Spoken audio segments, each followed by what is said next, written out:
Thank you. Thank you. תודה רבה. Thank you.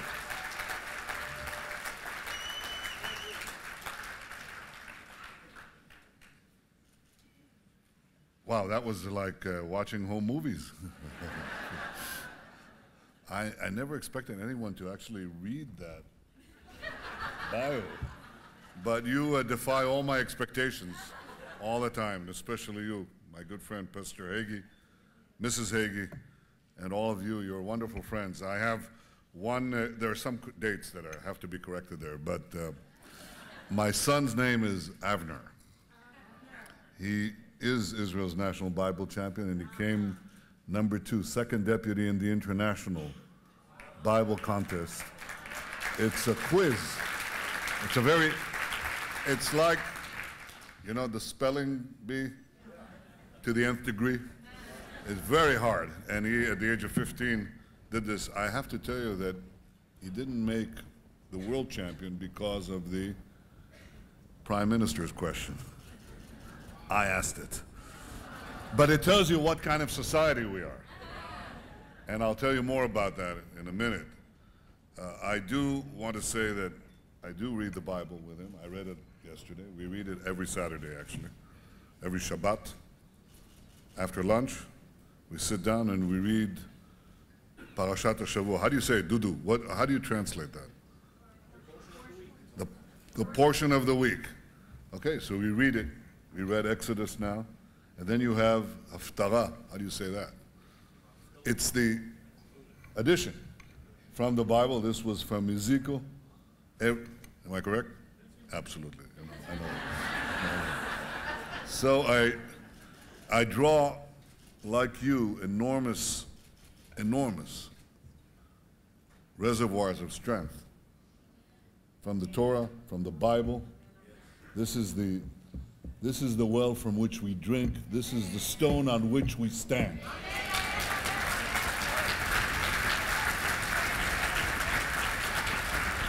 Those eternal and undivided capital, Jerusalem. And I want to thank all of you for standing up for the one and only Jewish state.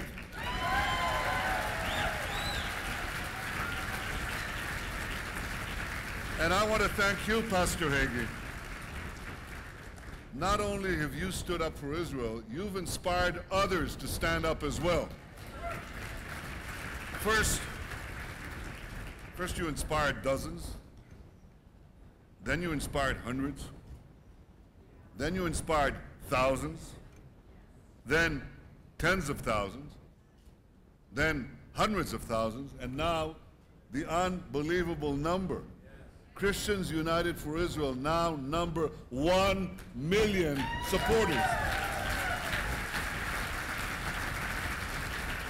Congratulations, Pastor Hagee, for this remarkable achievement. I should talk to you more often.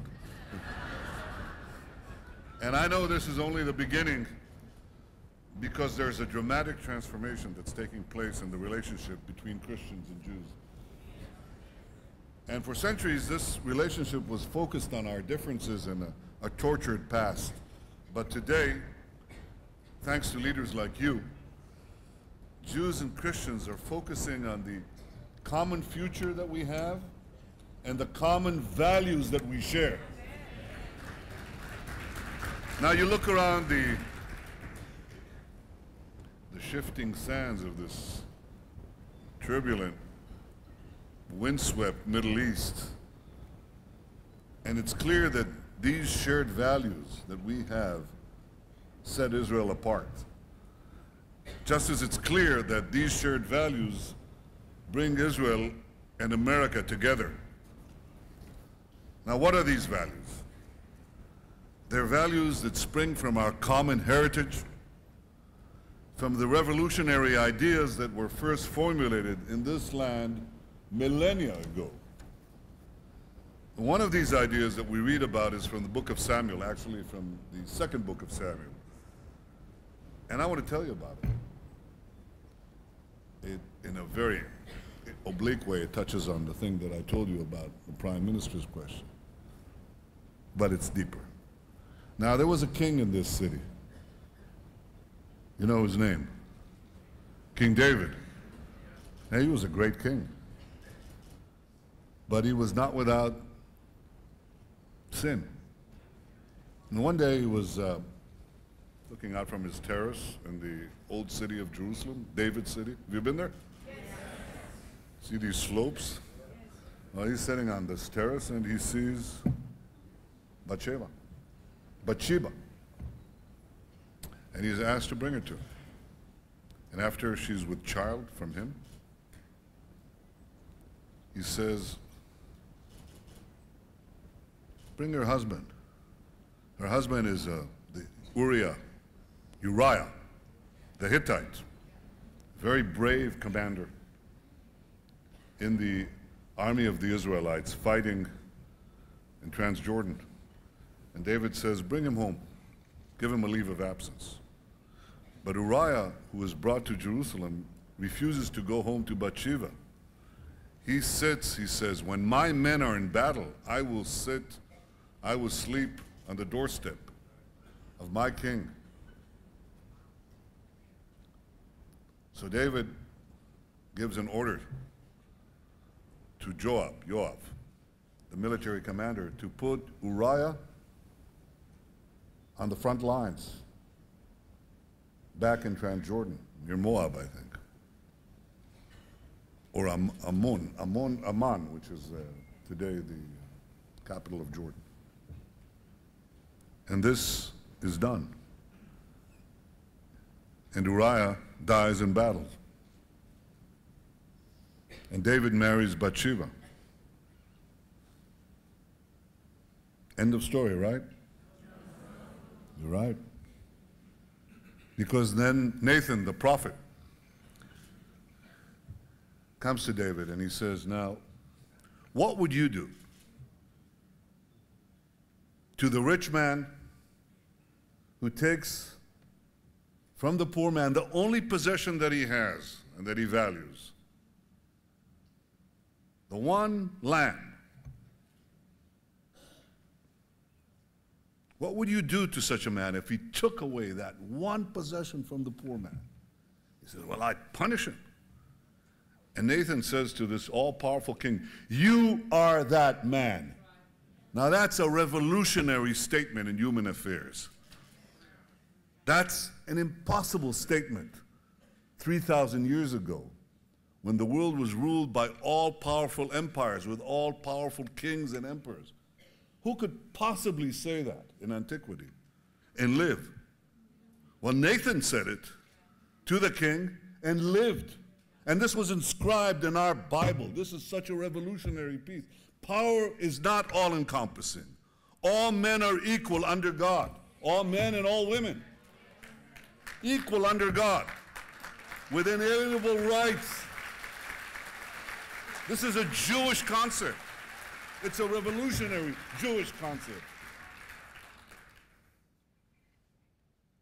And I think that this message took time to resonate throughout the ages, that power is not absolute and that no one is above the law. And those values, like many others, are rooted in the Bible. And they were passed from one generation to another of Jews. They were spread far and wide by Christians. And they eventually helped spark a new era of freedom and progress. I recently went to Holland and learned about one of those sparks. I visited this wonderful old synagogue, the synagogue of Portuguese Jews in Amsterdam. And it's absolutely remarkable. It's very beautiful, and there's a library there of old Jewish writings throughout the ages. One of them is of Maimonides, the great Jewish scholar, medieval Jewish scholar. Maimonides was read by an Englishman called Isaac Newton. Have you heard of him? Newton not only read Maimonides, he read the Bible in Hebrew. And he decided to recommend this book to a friend of his. His friend was John Locke, the famous philosopher of religious tolerance, the famous writer of religious tolerance. And Locke was influenced by these same ideas that shaped our civilization, that then proceeded to shape the United States of America and the American Revolution and other movements of progress. These are all coming from that same wellspring, with additions, with important changes, with important elaborations, but this is the source. This is the water. The waters of the Shiloh here. The waters of the Shiloh. This is where the Gichon, very good. You're very good. It's terrific. So we are all drinking from that same well. We're all heirs to a great civilization. A civilization that is the source, the wellspring of the values which we so deeply cherish. And those values ensure that Israel's minorities, including over 1 million citizens who are Arabs, always have full civil rights, values that ensure that Israel's government will never tolerate discrimination against women, and values that assure that Israel's Christian population will always be free to practice their faith. That's the only place in the Middle East where Christians are fully free to practice their faith. They don't have to fear, they don't have to flee. At a time when Christians are under siege in so many places, in so many lands in the Middle East, I'm proud that in Israel, Christians are free to practice their faith and to have a thriving Christian community in Israel. And these shared values set Israel apart from regimes like Syria that butcher their own people mercilessly, and from terror organizations like Hamas and Islamic Jihad and Hezbollah that indiscriminately fire rockets on civilians and hide behind civilians. It's a double war crime. And from countries like Iran, whose leaders foment terrorism and violence around the globe and call for our destruction. I think I don't have to explain to you why this regime must never be allowed to have nuclear weapons.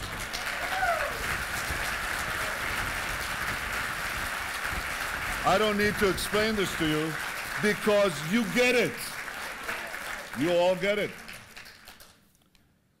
You get the main point, that our enemies don't hate us for what we do, they hate us for what we are. When I say us, I mean Israel and the United States. Two allies anchored in common values and seeking a common future of freedom. This is why they hate us. It's not a simple battle. And it's one that the Jewish people have endured for many centuries. Recently, I read a book written by the great American historian Will Durant. He's well known for these wonderful 11 chapters. It's a masterpiece, 11 volumes, which he entitled The Story of Civilization. But the book I read now was a little thin. I read these books. They're quite spectacular. They were written in the 20s and 30s and 40s throughout his life. And towards the close of his life with his wife Ariel, he's just a wonderful writer. But this book he wrote towards the end of his life in 1968, after a lifetime of study. He called it The Lessons of History. Now, do you want the good news or the bad news? What do you want first? The bad news, you're like me. Well, the bad news for the Jewish people can be summed up in 2 words. Numbers count. Big populations have large economies. They have the resources to field large armies. Military power produces political and economic power. which in turn produces more military power, numbers count. That's bad news for the Jewish people because our numbers aren't that big. And we were more than decimated in the previous century. We're a tiny nation in numbers. We're 6 million in Israel and barely 13 million worldwide. So that's the bad news. Do you want the good news? Yes. I'm sure you want the good news. The Jewish people have always defied the laws of history.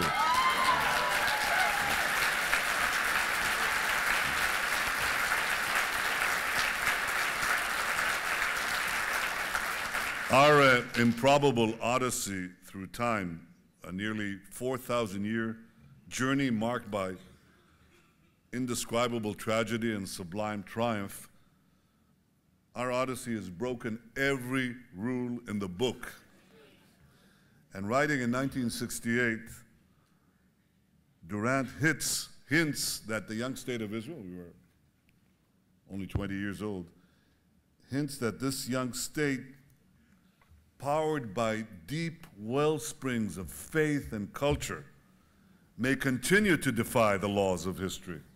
And we have. Yes. We've defended ourselves time after time against much larger enemies. Our innovations have made Israel a technological powerhouse. Our Nobel Prize winners have propelled humanity forward. By the way, Israel has more Nobel Prize winners per capita than any other country in the world. And the towering genius and spirit of our peoples finds expressions in every field, in science, in medicine, in technology, in industry, in art, in culture. And here's more good news. The Jewish people are not alone. We're not alone because we have the support of each and every one of you. And we're not alone because we're uniquely blessed by the support of tens of millions, and even more across the United States and countless other countries across the world. Yes, numbers count, but so do you. So I want to thank you, Christians United for Israel. I want to thank you for standing up for Israel. I want to thank you for standing up and being counted. May God bless you all. Thank you.